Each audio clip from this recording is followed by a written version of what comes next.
¿Alguna vez te has preguntado cómo una sola decisión puede alterar el curso de la historia para siempre?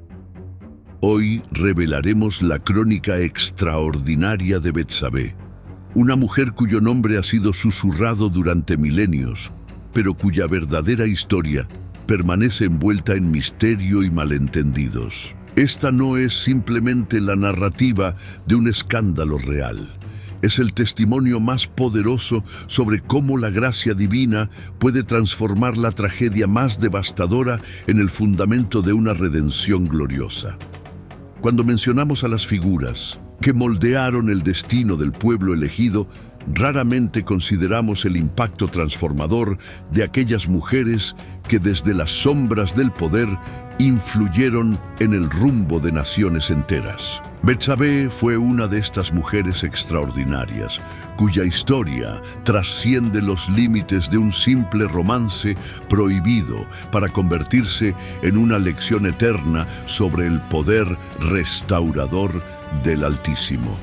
Su historia comienza en el momento más vulnerable de su existencia, cuando se convirtió involuntariamente en el centro de una tormenta que sacudiría los cimientos mismos del reino de Israel.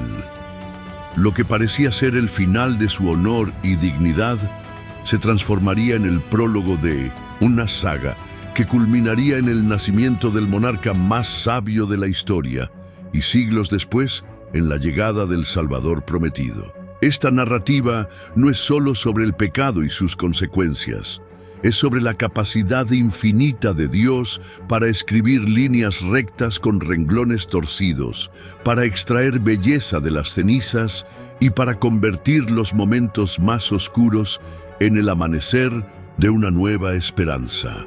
Prepárate para descubrir cómo una mujer que perdió todo encontró en su pérdida el camino hacia un destino que jamás habría imaginado. No olvides suscribirte a nuestro canal, activar las notificaciones y compartir este contenido con quienes necesitan escuchar que ninguna situación es tan desesperada que escape al poder redentor del Creador.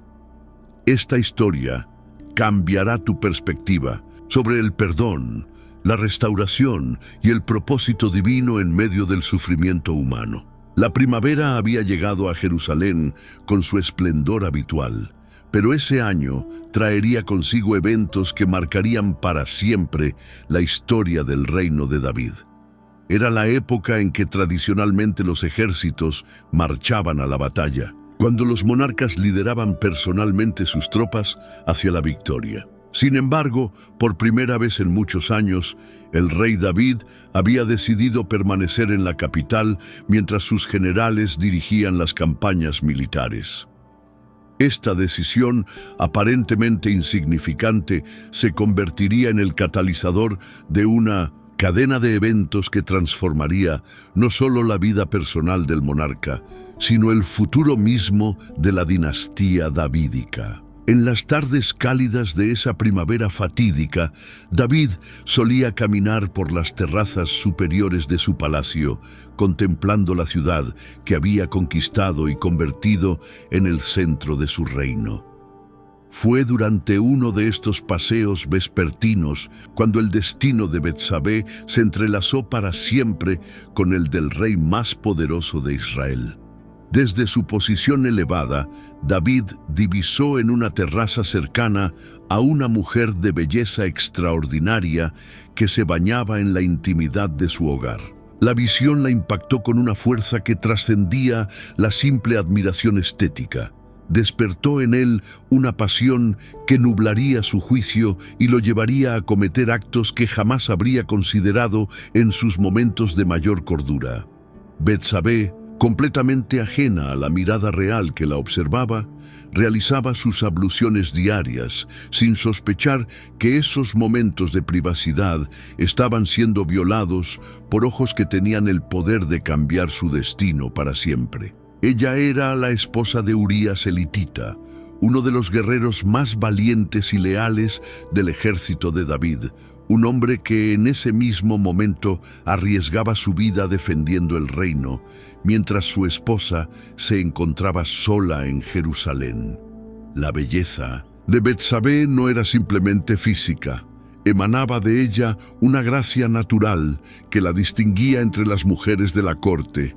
Su esposo la amaba profundamente y ella correspondía a ese amor con fidelidad inquebrantable. Su matrimonio era un ejemplo de armonía conyugal, en una época donde las alianzas matrimoniales a menudo respondían más a conveniencias políticas que a afectos genuinos. Pero la tranquilidad de su existencia estaba a punto de ser destrozada por una decisión que no le pertenecía. David, consumido por un deseo que había permitido que creciera sin control, envió emisarios discretos para investigar la identidad de la mujer que había capturado su atención. Cuando supo que se trataba de Betsabé, la esposa de Urías, debería haberse detenido. El conocimiento de que era una mujer casada, y casada además con uno de sus soldados más fieles, debería haber sido suficiente para frenar sus impulsos. Sin embargo, el poder tiene la capacidad de corromper incluso a los corazones más nobles, y David se encontró justificando lo injustificable. Se convenció de que, como rey, tenía derechos que trascendían las normas morales ordinarias. Esta racionalización peligrosa lo llevó a dar el paso fatal. Ordenó que Betsabé fuera traída al palacio. La llegada de los mensajeros reales a la casa de Betsabé debe haber sido un momento de confusión y terror para ella. Una convocatoria real no se podía rechazar, pero el motivo de la misma permanecía envuelto en misterio. Con el corazón lleno de aprensión, Betsabé se dirigió al palacio, sin imaginar que estaba caminando hacia un encuentro que alteraría irrevocablemente el curso de su vida. El encuentro entre David y Betsabé ha sido objeto de debate durante siglos. Algunos han retratado a Betsabé como una seductora que deliberadamente atrajo la atención del rey, mientras otros la han presentado como una víctima completamente inocente de los caprichos reales. La verdad, como suele ocurrir, probablemente se encuentra en un territorio más complejo. Lo que sí sabemos es que Betsabé se encontró en una situación donde el rechazo al rey no era una opción viable. En una sociedad donde el poder real era absoluto y la desobediencia podía resultar en consecuencias devastadoras no solo para ella, sino para toda su familia, Betsabé enfrentó una decisión imposible. No era simplemente una cuestión de deseo personal, era una cuestión de supervivencia en un mundo donde contradecir la voluntad real podía significar la destrucción total. El encuentro íntimo entre el rey y Betsabé marcó el inicio de una tragedia que se desarrollaría en múltiples actos. Lo que debería haber sido un momento pasajero se convertiría en el origen de consecuencias que se extenderían por generaciones. Cuando Betsabé regresó a su hogar esa noche, llevaba consigo no solo el peso de lo que había ocurrido, sino también la terrible certeza de que su vida nunca volvería a ser la misma. Pasaron las semanas y con ellas llegó la confirmación de lo que Betsabé había comenzado a sospechar con creciente horror. Estaba embarazada. El hijo que crecía en su vientre era la prueba viviente de un pecado que no podía ser ocultado indefinidamente. En una sociedad donde el adulterio era castigado con la muerte, Betsabé enfrentaba no solo la ruina social, sino potencialmente la ejecución. La noticia del embarazo llegó a David como un rayo que iluminó brutalmente la realidad de sus acciones. Lo que había racionalizado como un momento de placer personal ahora se revelaba como una crisis que amenazaba con destruir su reino, su reputación y la vida de una mujer inocente. El rey se encontró ante la necesidad desesperada de encontrar una solución que pudiera preservar tanto su posición como la vida de Betsabé. Fue entonces cuando David concibió un plan que revelaría las profundidades a las que puede llegar una persona cuando intenta encubrir un pecado con otro aún mayor. en lugar de confesar su error y enfrentar las consecuencias, decidió manipular los eventos para que su culpa permaneciera oculta. El primer paso de este plan requería el regreso inmediato de Urías desde el campo de batalla. David envió órdenes urgentes para que Urías fuera convocado a Jerusalén, bajo el pretexto de recibir informes sobre el progreso de la guerra. El plan del rey era simple en apariencia. Si Urías pasaba tiempo con su esposa, el embarazo podría ser atribuido legítimamente a él, resolviendo la crisis sin exponer la verdad sobre lo que realmente había ocurrido. Cuando Urías llegó al palacio, David lo recibió con honores y fingió gran interés en las noticias del frente de batalla. Después de una audiencia cordial, el rey le sugirió que regresara a su hogar para descansar y reunirse con su familia antes de volver al campo de batalla. Era una sugerencia razonable que cualquier soldado habría acogido con gratitud después de semanas de campaña militar. Sin embargo, Urías era un hombre de principios inquebrantables, cuya integridad moral superaba incluso la del rey que servía.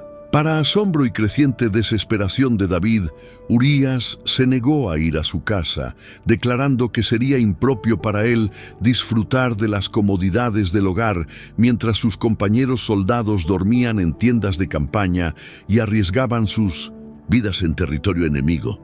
¿Cómo podría yo entrar en mi casa, comer, beber y acostarme con mi esposa mientras el arca del Señor y los ejércitos de Israel y Judá habitan en tiendas? Respondió Urías con una dignidad que contrastaba dolorosamente con las motivaciones ocultas de David. Tan cierto como que vives, no haré tal cosa. La nobleza de carácter de Urías, que en circunstancias normales habría sido motivo de admiración y orgullo para David, ahora se había convertido en un obstáculo desesperante para sus planes de encubrimiento. Cuanto más honorable se mostraba Urías, más evidente se hacía la magnitud de la traición que David había cometido contra él. Desesperado, David intentó una estrategia diferente. Invitó a Urías a cenar en el palacio y se aseguró de que el vino fluyera abundantemente, esperando que el alcohol debilitara la resolución moral del soldado. Pero incluso ebrio, Urías mantuvo su posición, durmiendo esa noche con los sirvientes del palacio en lugar de regresar a su hogar. Fue en este momento cuando David cruzó una línea que no tenía retorno. Enfrentado con el fracaso de todos sus intentos de manipulación, tomó una decisión que revelaría hasta qué profundidades puede descender un corazón humano cuando está dominado por el miedo y la desesperación. Si no podía engañar a Urías para que creyera que el hijo era suyo, entonces Urías tendría que ser eliminado permanentemente de la ecuación. Fue en este momento cuando David cruzó una línea que no tenía retorno. Enfrentado con el fracaso de todos sus intentos de manipulación, tomó una decisión que revelaría hasta qué profundidades puede descender un corazón humano cuando está dominado por el miedo y la desesperación. Si no podía engañar a Urías para que creyera que el hijo era suyo, entonces Urías tendría que ser eliminado permanentemente de la ecuación. La decisión de David de asesinar a Urías no fue tomada en un arrebato de ira, sino que fue el resultado de una deliberación fría y calculada que hace que el crimen sea aún más horroroso. El rey utilizó su posición de autoridad suprema para convertir a todo el ejército israelita en cómplice involuntario de su crimen. Escribió una carta dirigida a Joab, el comandante de sus fuerzas, con instrucciones específicas que sellarían el destino de Urías. La ironía más cruel de toda esta conspiración fue que David utilizó al propio Urías como mensajero de su propia sentencia de muerte. Le entregó la carta sellada para que la llevara personalmente a Joab, confiando en 1900 la lealtad ciega del soldado que jamás habría considerado abrir una correspondencia real. Urías cabalgó hacia su destrucción, llevando en sus manos las órdenes que garantizarían que nunca regresaría a ver a su amada esposa. El contenido de la carta era tan directo como despiadado. Poned a Urías al frente de la batalla más reñida y retiraos de él para que sea herido y muera. David no solo estaba ordenando la muerte de un hombre inocente, sino que estaba convirtiendo a sus propios soldados en instrumentos de asesinato. Joab, aunque probablemente sospechó las verdaderas motivaciones detrás de estas órdenes, no tenía otra opción que obedecerlas. Cuando Joab recibió la carta, debe haber experimentado una mezcla de horror y comprensión.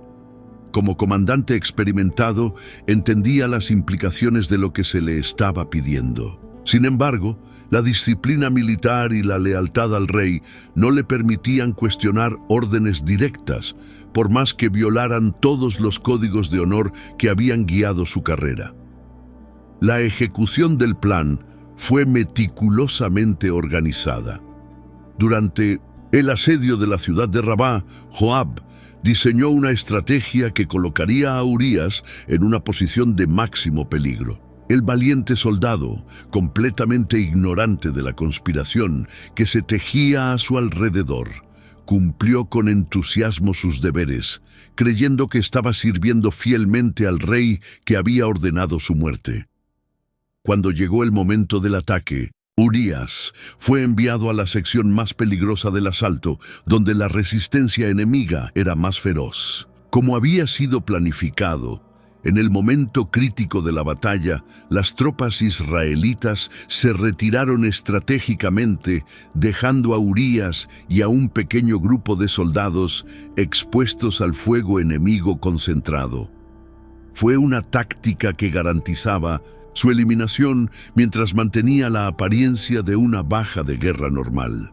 Urías luchó con el valor que lo había caracterizado durante toda su carrera militar, sin saber que estaba combatiendo no solo contra los enemigos de Israel, sino también contra la traición de su propio rey. Su muerte fue heroica y honorable, un contraste devastador con las circunstancias cobardes que la habían provocado. Junto a él cayeron varios soldados israelitas cuyas vidas se convirtieron en daño colateral del pecado de David.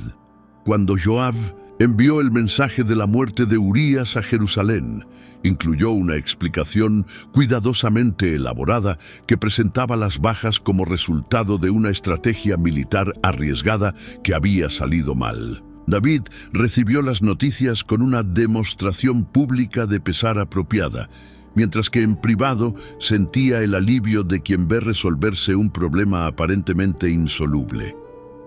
La respuesta oficial de David al informe de Joab fue calculadamente magnánima. No te parezca mal esto, porque la espada consume ora a uno, ora a otro. Refuerza tu ataque contra la ciudad y destrúyela. Sus palabras revelaban una frialdad escalofriante hacia la muerte de un hombre que había servido lealmente y que había sido traicionado de la manera más vil imaginable. Con Urías muerto y sepultado en tierra extranjera, David procedió a completar su plan de encubrimiento.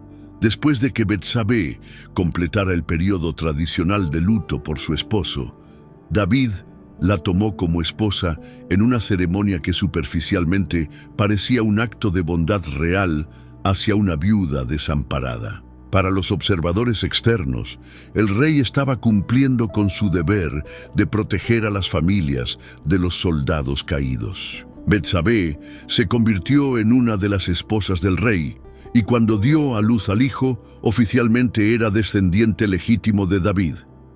El escándalo había sido evitado, el secreto había sido preservado, y la reputación del rey permanecía intacta. Para todos los efectos prácticos, el crimen perfecto había sido ejecutado con éxito. Sin embargo, había un testigo que no podía ser silenciado, sobornado o eliminado: el Dios de Israel. La Escritura registra con una simplicidad devastadora: mas esto que David había hecho fue desagradable ante los ojos del Señor. Estas palabras, aparentemente simples, contenían una condena que reverberaría a través de los siglos. David había logrado engañar a su pueblo, manipular a sus generales y ocultar su crimen de los ojos humanos, pero no había logrado escapar de la mirada omnisciente del Altísimo. Durante varios meses, David vivió con la ilusión de que había escapado de las consecuencias de sus acciones. Su reino prosperaba, su poder se consolidaba y su nueva esposa le había dado un hijo que aseguraba la continuidad de su linaje. Superficialmente todo parecía haber salido según sus planes, pero en las profundidades de su alma comenzó a experimentar una inquietud que no podía explicar ni aliviar. Fue entonces cuando Dios envió al profeta Natán para confrontar al rey con la verdad que había estado evadiendo. Natán no llegó al palacio como un acusador airado, sino como un narrador hábil que utilizaría una parábola para penetrar las defensas psicológicas que David había construido alrededor de su culpa. La estrategia de Natán fue brillante en su simplicidad. En lugar de acusar directamente a David, le contó la historia de dos hombres en una ciudad.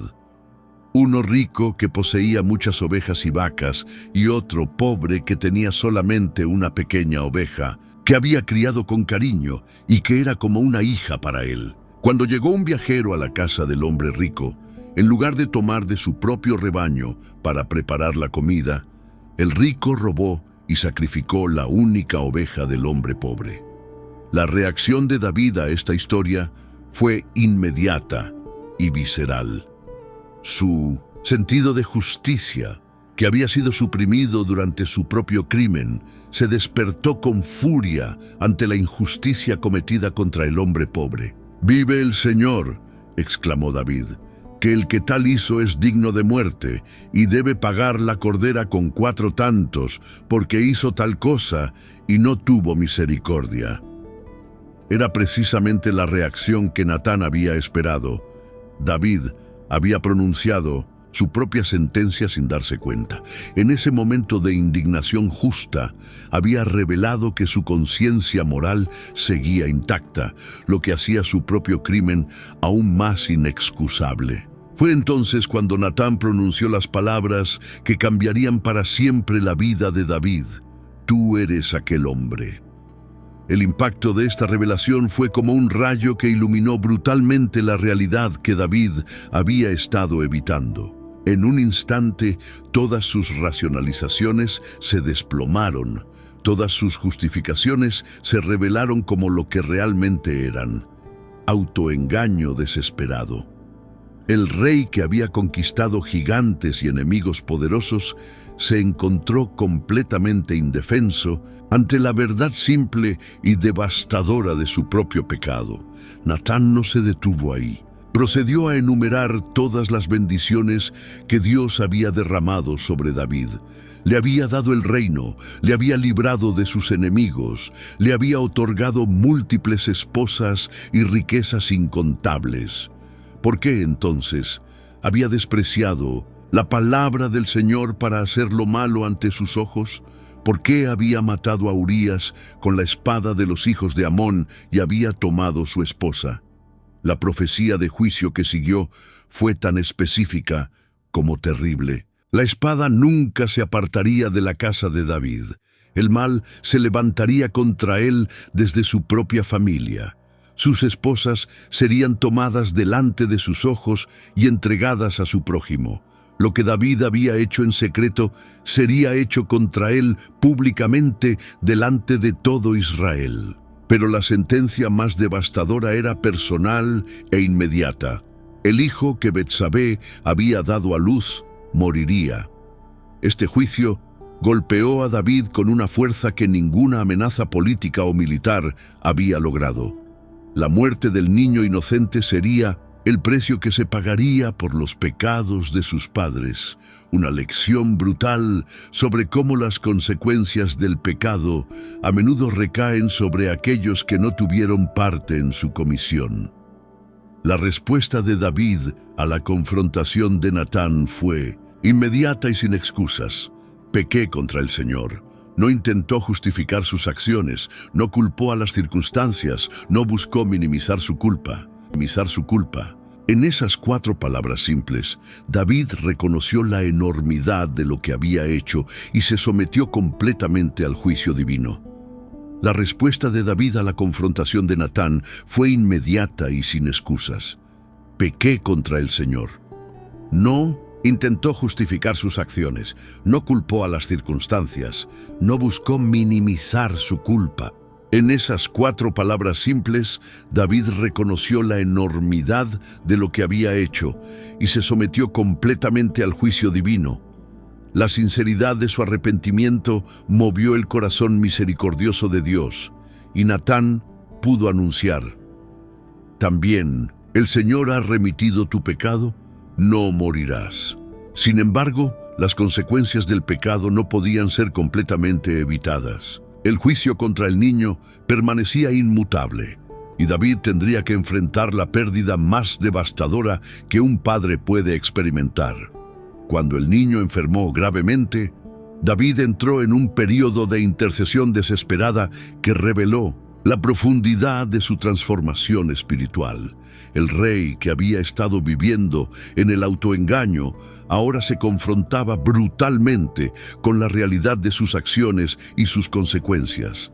Se postró en tierra, ayunó durante días y clamó al Altísimo con una intensidad que sus sirvientes nunca habían presenciado. Durante 7 días, David permaneció en el suelo, negándose a comer o levantarse, buscando en la oración la misericordia que pudiera cambiar el decreto divino. Los ancianos de su casa intentaron persuadirlo para que se levantara y comiera, pero él se mantuvo firme en su vigilia de súplica. Era un hombre que había descubierto tardíamente el precio terrible de sus decisiones, y que estaba dispuesto a sacrificar todo por la posibilidad de revertir las consecuencias. Sus sirvientes observaban con una mezcla de compasión y temor. Nunca habían visto al poderoso monarca en tal estado de vulnerabilidad. El hombre que comandaba ejércitos y gobernaba naciones ahora se encontraba completamente indefenso ante una situación que ningún poder terrenal podía alterar. Su quebrantamiento era tan completo que quienes lo rodeaban temían que la muerte del niño pudiera llevarlo a la locura o incluso al suicidio. Al 7º día, la inevitable tragedia llegó. El niño murió, y los sirvientes del palacio se susurraron unos a otros con terror, preguntándose quién sería lo suficientemente valiente para comunicar la noticia fatal al rey. Si cuando el niño aún vivía le hablábamos y no nos escuchaba, razonaban entre ellos, ¿cuánto más se afligirá cuando le digamos que el niño ha muerto? Sin embargo, David percibió la verdad antes de que alguien se atreviera a pronunciarla. Al notar los susurros y las miradas furtivas de sus sirvientes, comprendió que su hijo había partido. Su reacción sorprendió a todos los presentes. En 1900, en lugar de sumirse en una desesperación aún mayor, se levantó del suelo, se bañó, se cambió de ropa y fue directamente a la casa del Señor para adorar. Esta respuesta, aparentemente contradictoria, dejó perplejos a quienes lo rodeaban. Cuando finalmente se atrevieron a preguntarle sobre su comportamiento, David les ofreció una explicación que revelaría una sabiduría profunda nacida del sufrimiento. Viviendo aún el niño, yo ayunaba y lloraba, diciendo, ¿quién sabe si Dios tendrá compasión de mí y vivirá el niño? Mas ahora que ha muerto, ¿para qué he de ayunar? ¿Podré yo hacerle volver? Yo voy a él, mas él no volverá a mí. En estas palabras se revelaba la transformación completa que había ocurrido en el corazón de David. El hombre que una vez había intentado manipular las circunstancias para evitar las consecuencias de sus acciones, ahora se sometía completamente a la voluntad divina. Había aprendido la diferencia crucial entre la lucha legítima en oración y la rebelión inútil contra los decretos inmutables de Dios. Después de este periodo de duelo y aceptación, David regresó a Betsabé para consolarla en su pérdida. Ella también había experimentado una transformación profunda durante estos meses de tragedia. La mujer que había sido involuntariamente arrastrada al centro de un escándalo real, ahora se había convertido en compañera del sufrimiento de David, compartiendo no solo su culpa, sino también su proceso de arrepentimiento y renovación espiritual. El consuelo que David ofreció a Betsabé no era meramente humano. Era el consuelo de alguien que había caminado a través del valle de sombra, de muerte, y había emergido con una fe purificada y fortalecida. Su relación, que había comenzado en el pecado y la vergüenza, comenzó a transformarse en algo genuinamente sagrado. Una unión basada en el arrepentimiento mutuo, el perdón divino y la esperanza compartida en la misericordia del Altísimo. De esta unión renovada y santificada nació un segundo hijo, a quien llamaron Salomón, que significa pacífico. El nombre no era accidental. Representaba la paz que Dios había restaurado después de la tormenta del juicio. Pero había otro nombre profético que el Señor le dio a través del profeta Natán, Jedidías, que significa amado del Señor. Este nombre era una declaración poderosa de que Dios no solo había perdonado el pasado, sino que estaba bendiciendo activamente el futuro. El nacimiento de Salomón marcó el comienzo de una nueva era en la dinastía davídica. Este niño, concebido en un matrimonio restaurado y nacido bajo la bendición divina, estaba destinado a convertirse en el monarca más sabio de la historia humana. Su existencia misma era un testimonio del poder redentor de Dios para crear belleza de las cenizas y extraer propósito divino de los errores humanos más devastadores. Mientras Salomón crecía en el palacio real, era evidente que había algo especial en él. Su inteligencia precoz y su inclinación hacia la sabiduría llamaron la atención no solo de sus padres, sino de todos los que lo rodeaban. David, que había aprendido duramente las consecuencias de alejarse de los caminos divinos, se dedicó a instruir a su hijo en los principios de justicia, misericordia y temor del Señor. Betsabé, por su parte, se había convertido en una mujer de notable fortaleza espiritual. Su experiencia de dolor y redención la había dotado de una comprensión profunda de la gracia divina que pocos poseían. Ella vigilaba cuidadosamente la educación de Salomón, asegurándose de que comprendiera no solo sus privilegios como príncipe, sino también sus responsabilidades ante Dios y el pueblo. Cuando llegó el momento de designar un sucesor, David enfrentó una decisión que determinaría el futuro de Israel. Tenía varios hijos que podrían aspirar legítimamente al trono, pero fue Salomón quien recibió la unción real. Esta elección no se basó en el orden de nacimiento o en consideraciones políticas convencionales, sino en el reconocimiento de que este joven poseía las cualidades espirituales necesarias para continuar el legado davídico. La coronación de Salomón fue tanto una celebración como una vindicación.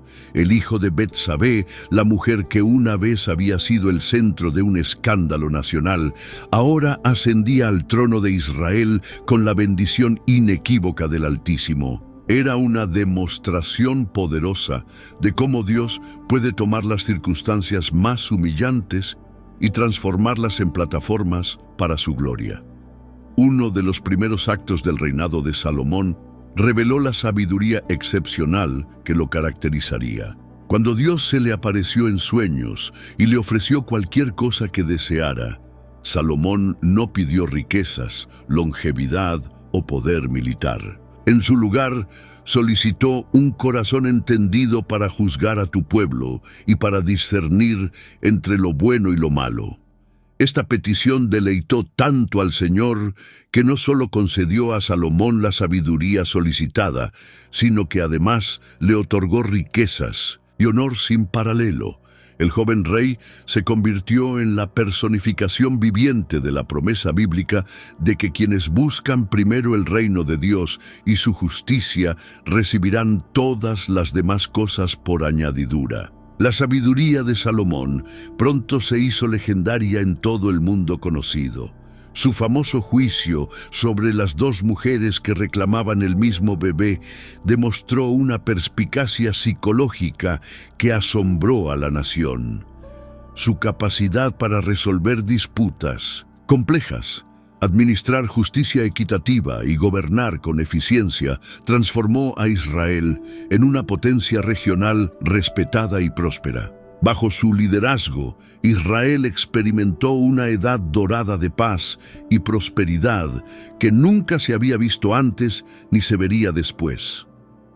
Las fronteras del reino se expandieron, el comercio floreció y la influencia cultural israelita se extendió hasta las naciones más remotas. La reina de Sabá viajó desde los confines de la tierra para presenciar personalmente la sabiduría de Salomón y la magnificencia de su reino. Pero el logro más duradero de Salomón fue la construcción del Templo de Jerusalén, la casa permanente para el Arca del Pacto que David había soñado, pero no había podido realizar. Este magnífico edificio, construido con los materiales más preciosos y según especificaciones divinas, se convirtió en el centro espiritual de Israel y en un símbolo de la presencia de Dios entre su pueblo. La dedicación del templo fue un momento de triunfo espiritual sin precedentes. Cuando Salomón ofreció su oración de consagración, la gloria del Señor llenó el edificio de tal manera que los sacerdotes no pudieron continuar ministrando. Era una manifestación tangible de que Dios había aceptado este lugar como su morada terrestre y había bendecido la obra de sus siervos fieles. Durante la ceremonia de dedicación, Salomón pronunció palabras que resumían perfectamente la jornada espiritual de su familia. Bendito sea el Señor, que ha dado reposo a su pueblo Israel, conforme a todo lo que él había dicho. Ninguna palabra de todas sus buenas promesas que expresó por Moisés, su siervo, ha faltado. Era un reconocimiento de que a pesar de todos los errores y tragedias del pasado, Dios había permanecido fiel a sus promesas y había cumplido su propósito redentor. Durante la ceremonia de dedicación, Salomón pronunció palabras que resumían perfectamente la jornada espiritual de su familia. Bendito sea el Señor, que ha dado reposo a su pueblo Israel, conforme a todo lo que él había dicho. Ninguna palabra de todas sus buenas promesas que expresó por Moisés, su siervo, ha faltado. Era un reconocimiento de que, a pesar de todos los errores y tragedias del pasado, Dios había permanecido fiel a sus promesas y había cumplido su propósito redentor. Sin embargo, la historia de Salomón también serviría como una advertencia profética sobre los peligros de la prosperidad y el poder sin límites espirituales. Conforme su reino crecía en magnificencia y su fama se extendía por las naciones, comenzó a experimentar las mismas tentaciones que habían seducido a líderes poderosos a lo largo de la historia. La abundancia de riquezas, la adulación constante y el poder aparentemente ilimitado comenzaron a erosionar gradualmente su dependencia del Altísimo. Las alianzas matrimoniales que Salomón forjó con naciones extranjeras, inicialmente motivadas por consideraciones diplomáticas legítimas, se convirtieron en puertas de entrada para influencias espirituales peligrosas. Sus esposas extranjeras trajeron consigo no solo culturas diferentes, sino también sistemas religiosos que competían con la adoración exclusiva al Dios de Israel. Lo que comenzó como tolerancia política hacia las creencias de sus esposas evolucionó gradualmente hacia una aceptación más amplia de prácticas idólatras. Esta transición espiritual de Salomón fue gradual pero inexorable. El hombre que había pedido sabiduría por encima de todas las cosas comenzó a confiar más en su propia inteligencia que en la dirección divina. Sus decisiones se basaron cada vez más en cálculos políticos y económicos que en principios espirituales. El rey que había construido el templo más magnífico de la historia también erigió lugares altos para los dioses paganos de sus esposas. La ironía de la caída de Salomón era especialmente amarga porque poseía un conocimiento de Dios más profundo que casi cualquier otro ser humano en la historia. Había experimentado apariciones divinas directas, había recibido sabiduría sobrenatural y había sido testigo de milagros extraordinarios. Su apostasía no fue resultado de la ignorancia, sino de una elección deliberada de priorizar los placeres temporales por encima de la fidelidad eterna. Esta decadencia espiritual tuvo consecuencias inmediatas y devastadoras para el reino.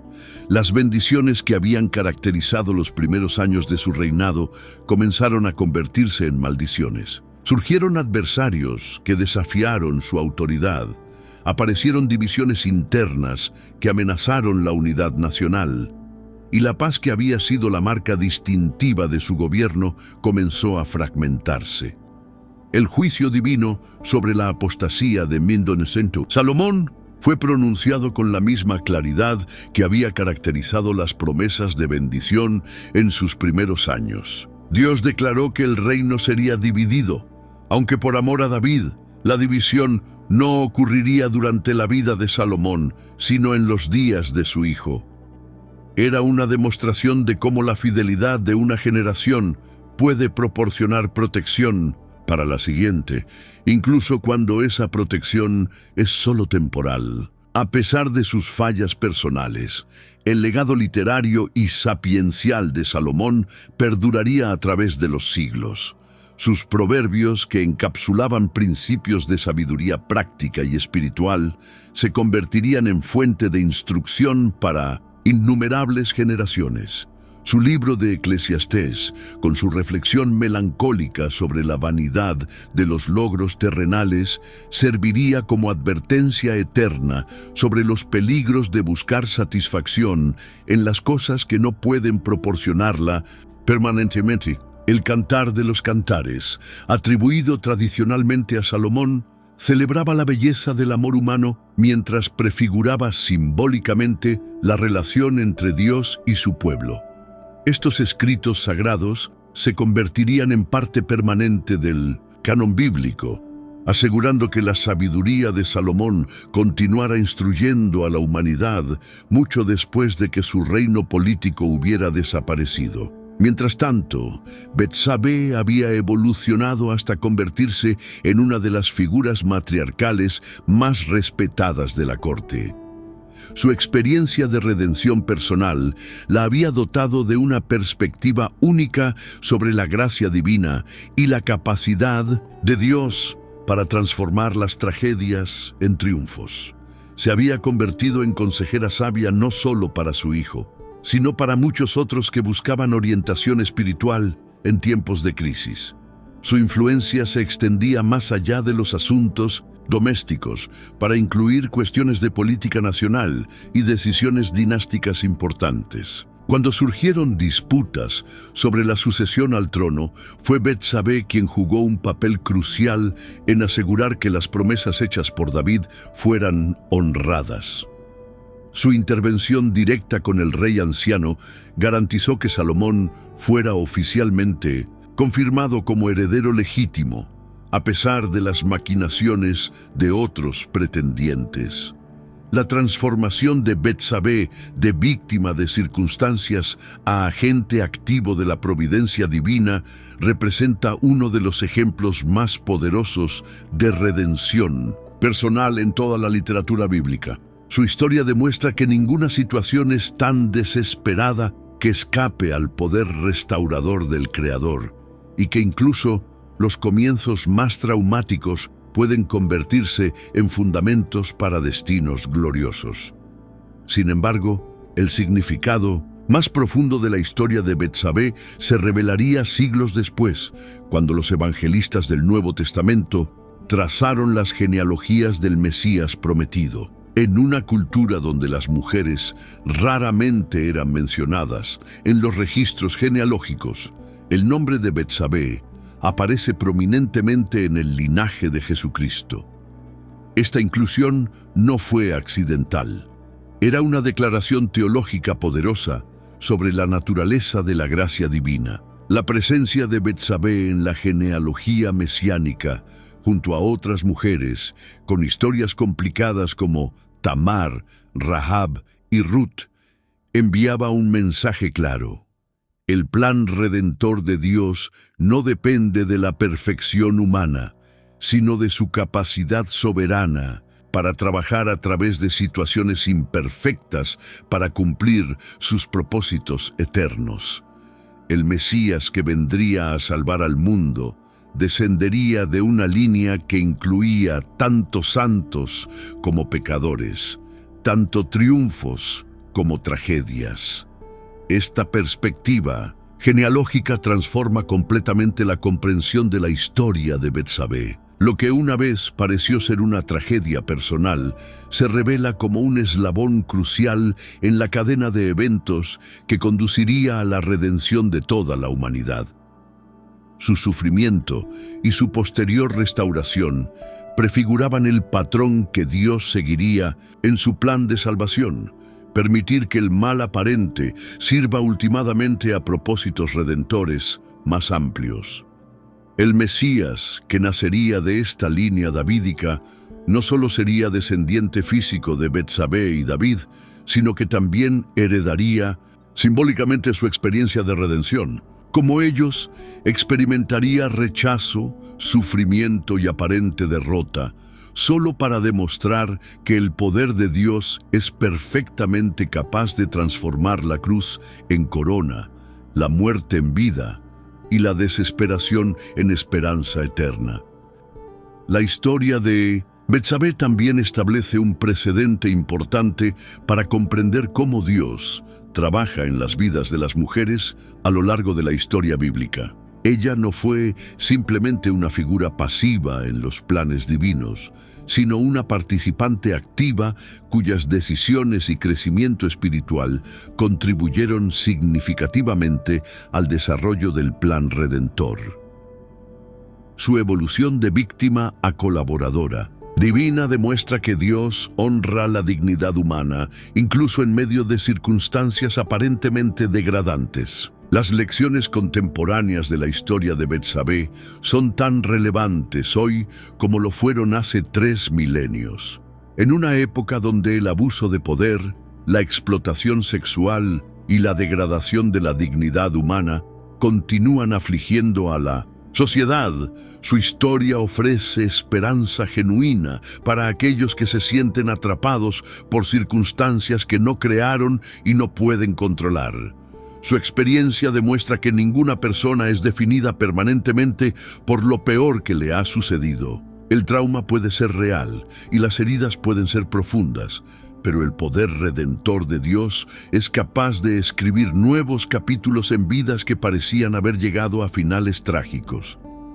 La transformación no es siempre inmediata ni fácil, pero es posible para aquellos que están dispuestos a confiar en un Dios que especializa en hacer nuevas todas las cosas. La historia también habla poderosamente sobre la naturaleza del verdadero arrepentimiento y la posibilidad de segundas oportunidades.